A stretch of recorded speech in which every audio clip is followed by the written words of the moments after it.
तो आज हम इस वीडियो में बात करेंगे सिक्स पाथ ऑफ पेन के बारे में। तो मैं जानता हूँ कि आप सबने नारुतो देखा है और आपको पेन कौन है ये भी पता होगा, लेकिन पेन इन दो चीजों को रिप्रेजेंट करता है। पहला कि पेन नारुतो शिपुडेन में बहुत ही खतरनाक संगठन अकात्सुकी का लीडर है और वो नारुतो सीरीज में सबसे खतरनाक और पावरफुल विलन्स की लिस्ट में आता है। दूसरा, सिक्स पाथ ऑफ पेन ये एक आउटर पाथ जुत्सु है जो सिर्फ रिनेगान किकीमोरा प्रोसेस करने वाले ही यूज कर सकते हैं। तो रिनेगान को सबसे पहले हमने पेन को यूज करते हुए देखा था। पेन की जो बॉडी है उसे एक्चुअली में नागाटो कंट्रोल कर रहा होता है। तो अगर हम नागाटो के पास को देखें तो नागाटो जिराया का स्टूडेंट और चाइल्ड ऑफ प्रोफेसी भी था और नागाटो का चाइल्डहुड पूरे ट्रेजेडी में निकल गया। इसीलिए नागाटो ने नो पेन नो गेन का पॉलिसी बहुत ही मानता था और जब याहिको की डेथ हो जाती है तब नागाटो का पॉइंट ऑफ व्यू एकदम बदल जाता है और सिक्स पाथ ऑफ पेन की स्टोरी यहीं से शुरू होती है। Six path of pain use करने के लिए यूजर को रिनेगान के साथ साथ एक अच्छी ब्लड लाइन की भी होना जरूरी था और नागाटो उजुमाकी क्लैन से होने से वो एकदम परफेक्ट था और यही सोचकर मादरा उचिया ने अपने दोनों रिनेगान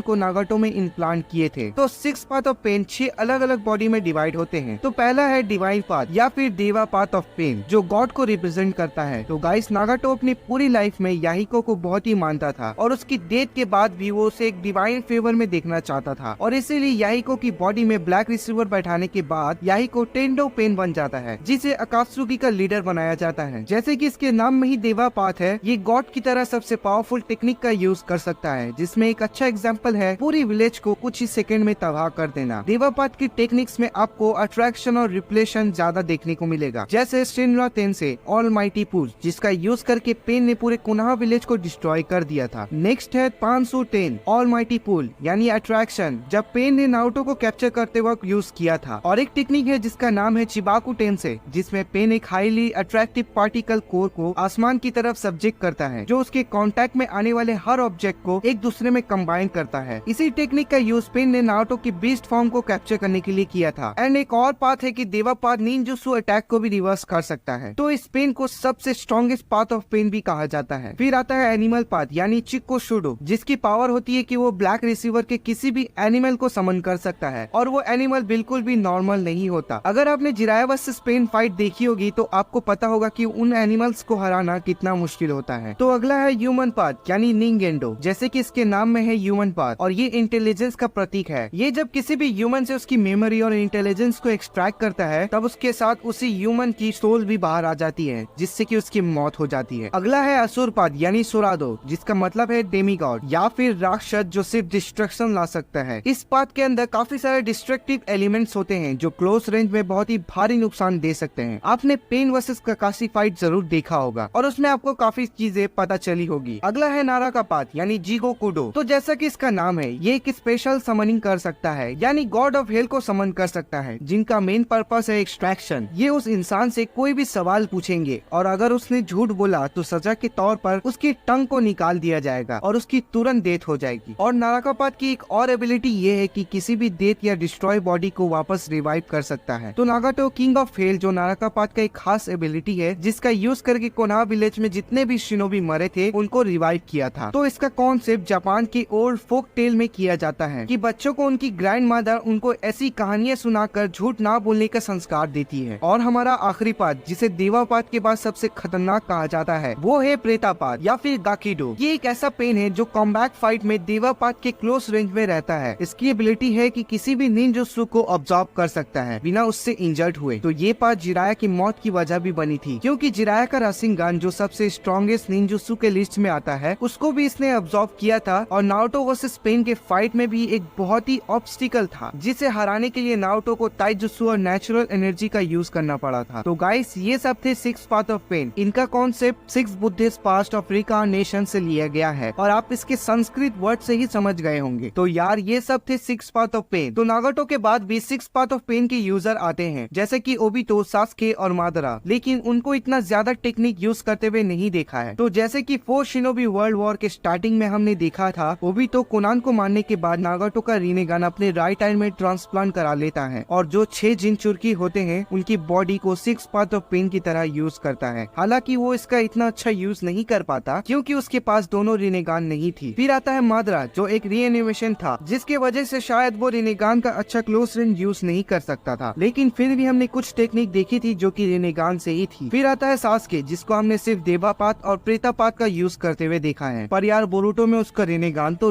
ने गॉन हो चुका होता है। तो यह चाहे कोई कुछ भी कहे, लेकिन pain arc one of the best mystery thriller और सुपर पावर आर्क था, जो मेरे ख्याल से सभी को पसंद आया होगा। और क्यों ना आए, इसका कॉन्सेप्ट भी इतना इंटेंस और सोचने में मजबूर करने वाला है कि आप इससे कनेक्ट हो जाते हैं। तो गाइस, मैं जानता हूँ कि आप लोग को ये सब पहले से ही पता होगा, लेकिन इस कॉन्सेप्ट को रिफ्रेश कराना भी जरूरी था। तो गाइस, यही थी वीडियो, एंड ऐसे ही एनिमे कंटेंट देखना चाहते हो तो इस चैनल को सब्सक्राइब कर देना और वीडियो को लाइक और अपने एनिमे दोस्तों के साथ इस वीडियो को शेयर करना ना भूलना। फिर मिलते हैं अगले वीडियो में, तब तक के लिए